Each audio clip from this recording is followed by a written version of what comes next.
Que pasa, Pudendum? Oh man, if you haven't read Eaters of the Dead by Michael Crichton, you should go read it. Yeah.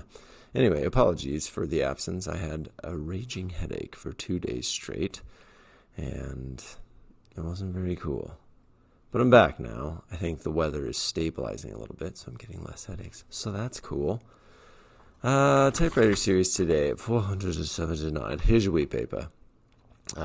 As you know, I sell prints of these. This one sells a lot of prints, or has, historically speaking. And they make really good gifts, too. So if you want to get your holiday shopping done early, go to chasersofthelight.com/shop, and let's do it. Here's your poem. I just think you should know that out of all, in all the world, you have my most favorite face. Short and sweet. I love you a lot.